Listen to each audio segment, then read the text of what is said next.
You come with your text? Okay, sure. Hi. Thank you so much for coming. My name is Kirk Dunn. I am an actor, a writer, a customer service consultant, and a knitter. I know it's quite the business card. Touring is enormous. There are no two ways about it. When you add sort of the international factor to that, your head is kind of wants to explode. Not only is it sort of physically challenging because you are dealing with jet lag in some way, you're getting up every morning, you're packing up the van, you're driving to the next destination. Being abroad, you're dealing with all these other factors, unknown factors that you don't know about. By the time we got to JW3, I think we were both a little tired. JW3 is the Jewish Cultural Center in London. The show is coming from the Christian point of view and finding out more about Judaism and Islam.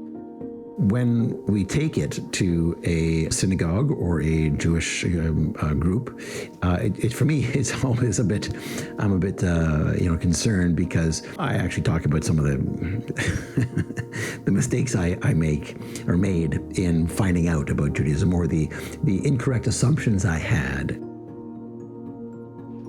We've also been really impressed with, and I think honored by, the reception we get there. And I think that is informed a lot by the present times, in that there has been a rise of anti-Semitism.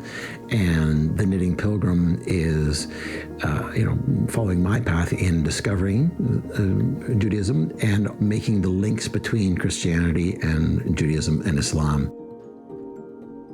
That has been a really reassuring and rewarding thing to see from those audiences. So don't worry about putting any more on at the moment, I think. Oh, you just want them all? JW3 was our second to last show, so we were praying that everything would go right with it. Mark started to do the AV setup. And at one point he turned to me and he said, I do not have good news.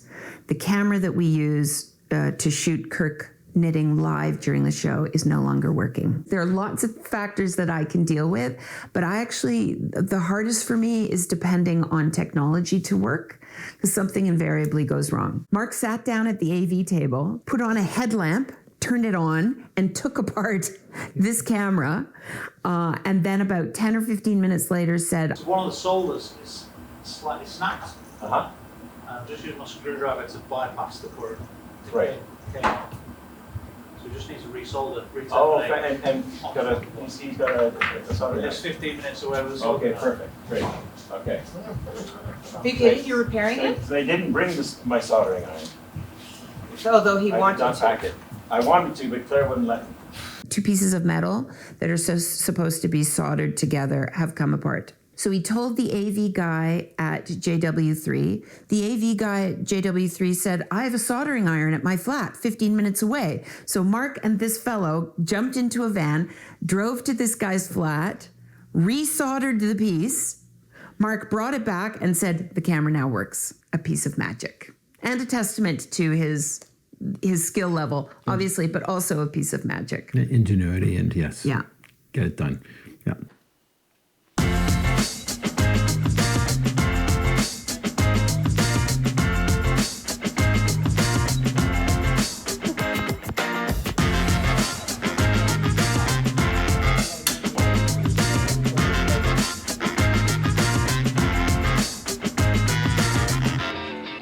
I've got Hamlet, Lear, Othello, Macbeth, Henry VI, for crying out loud. 270, lots of time to knit. Okay, lots of time to knit. If there are any outstanding technical issues that may have come up in the show earlier, or things that didn't go very well in the last show, I might have forgotten a cue, or I might have been just a little bit off on my timing or something like that, we might run those cues. The show itself has proven itself to be an exploration and a conversation and a dialogue, and mostly it asks questions. It doesn't really give any hard and fast answers, and it certainly doesn't do any preaching, but it's asking questions in a dialogue format. And I think that's a really effective way to reach out and to connect with everyone, and that continues to work, so I'm pretty happy about that.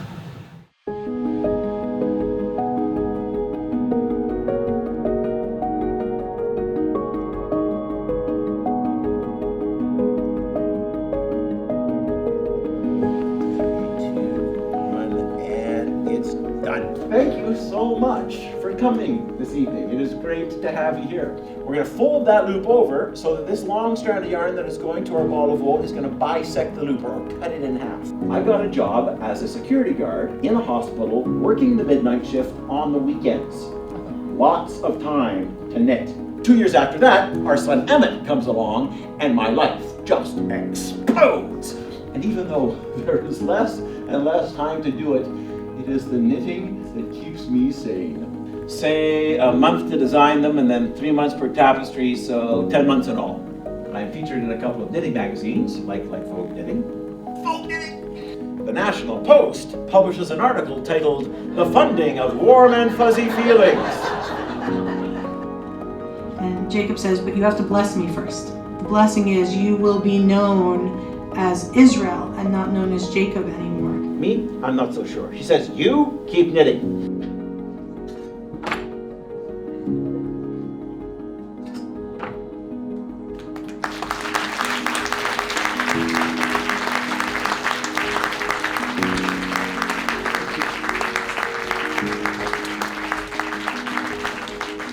During that time at JW3, they were a very, very friendly bunch. We had a really nice time. And they were also really involved and really responsive. The audience is, pretty close, and they were raked so everybody could see really well. And they felt close, and there was a nice, atmosphere, connection there.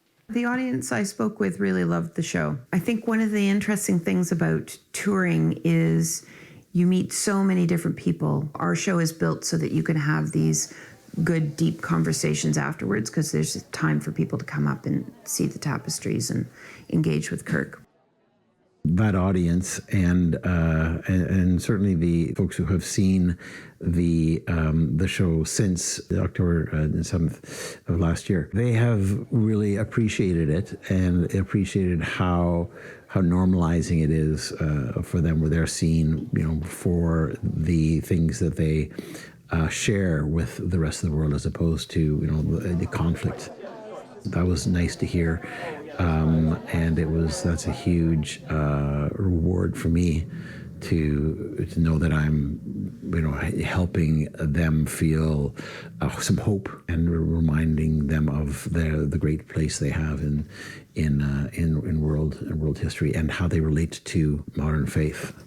Behind it there, and that's referencing the poor performance of the church during the Holocaust.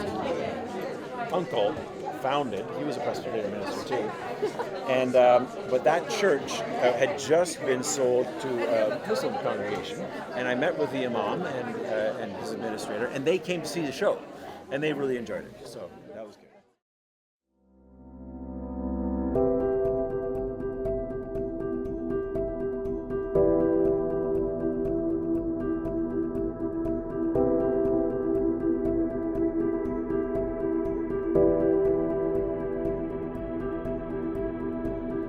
When I step into a place like Suffolk Cathedral, of course, in terms of venue, it's almost unparalleled, right? It's just so formidable. The ceilings are so high and the building is so beautiful. I really like to check out the European churches, especially the old ones, just because they've been around for so long. There is such an atmosphere to them and such a history. Walking into that was intimidating for sure, but overwhelming. But it's I also just loved it. Okay, and then after you finish twirling the 5 stitches, I give these workshops mostly based on how I use different colored yarns, because that's what tends to be what I do most differently than other folks. Suffolk was particularly interesting because that cathedral has a history of being really active in the craft community, or the craft community being really active at Suffolk Cathedral. and this is the old color, and it's lined They have these knit days where they knit blankets. Hundreds of people show up and they just knit squares all day long, and they throw them into a pile. And then those are assembled into blankets, and those are, they're given out to the folks who need them in society. One of the challenges of passing through places is you connect with the community and they tell you about all the wonderful things they're doing. Say, you should come back and do this. Or if you were here yesterday, we could have done that. Or are you sticking around for a few more days? Because here's what's happening. And you're just coming and going, and you can't do any of that stuff, which is, it's kind of bittersweet. You find out what's going on, but you can't, unfortunately, you rarely have an opportunity to actually participate in it. On top of it, right there. And then I take the old color back in the same direction it came from. And I leave it. Being married to Kirk, who's such a churchy guy, that's the official term, churchy guy, who's very invested in the church and his life in the church. He wants a church that is alive. It's not just an old building where people come once a week and they listen to a sermon and then they leave. He's interested in an organization that is supporting a group of people to be engaged, thinking about the world, how they can make the world a better place. And so something that's as unusual as the Knitting Pilgrim actually is a concrete contribution to that ideal. So I feel like he's being fulfilled in his part of that desire, and that you're contributing to life with that particular community.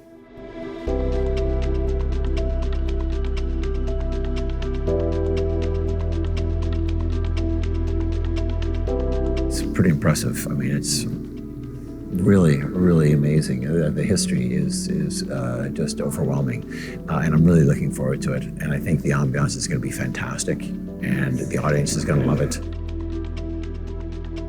The point is just to show up and be in the moment, be present, and be open, and let the show happen. People do prepare to exert some control over the future or what's about to happen. The trick is being able to accept what's going to happen, and then you can, go with it, because there's so much in this world we can't control. There's an honesty to just being present and not trying to influence anything, and accepting the audience for who they are and the moment for what it is. I keep finding silence and give a very warm welcome to Kirk.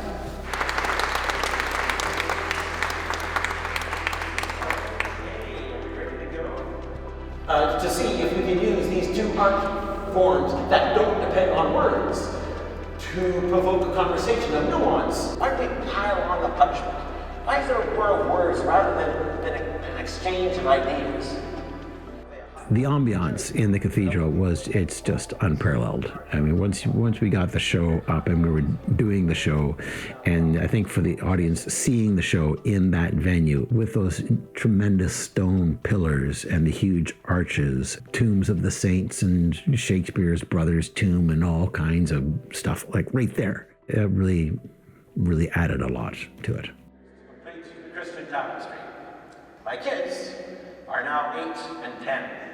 You have no sales pedigree. Give away stitched glass for free. If it does well, then your next book can be sold. But for right now, your art has no value.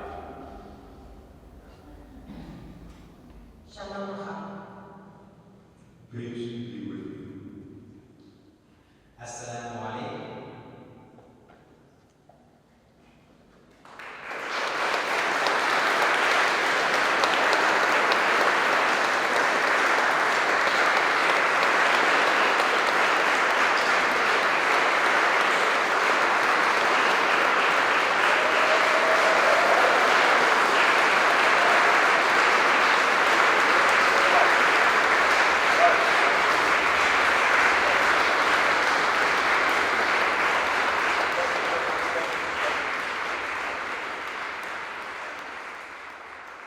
So we've been touring the Knitting Pilgrim since 2019.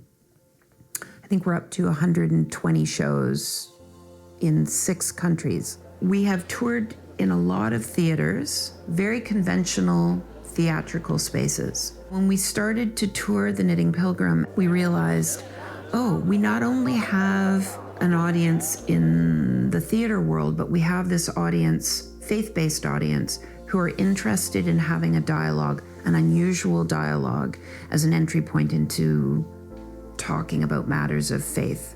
This door was cracked open into all these other theatrical spaces. It's like there was a whole other range of theatrical spaces where we could perform and connect with people. Audience members came up to us and said, "Thank you so much for bringing your beautiful art to our tiny corner of the world." It's like such a beautiful thing to say. I mean, that kind of thing happened over and over during the tour, which made it feel so special and really was a reward for having gotten, our 13 bags all the way to the UK and traveling in a van from, hither and yon and driving for hours. We drove to the north of Scotland. We'd never been, well, you had been to Scotland when you were quite young. I've never been through Scotland. So driving through Scotland was fantastic. Loved that. In Port Gordon, outside of Buckie, Scotland, we saw seals on the beach, lounging, sunbathing. The North Sea. On the North Sea. That was a massive highlight. The stone circle outside Tarland in Scotland, the beautiful, lovely people who were our hosts in Tarland, after the show was finished and night was falling, they asked us if we wanted to go and see the stone circle. They drove us there, and in the middle of a kind of a basin surrounded by Scottish mountains is this stone circle that is so ancient and kind of feels magical, and we watched the sunset. Kirk tasted an IPA in every town we stopped. Yeah, This for him was a far better version of the whiskey tour. The poor man's whiskey tasting. Poor man's whiskey tasting. The local IPA, much cheaper than a shot of whiskey. It's a fulfilling way to keep touring the Knitting Pilgrim in amongst our standard theater shows or our shows in museums and galleries and whatnot. Yeah.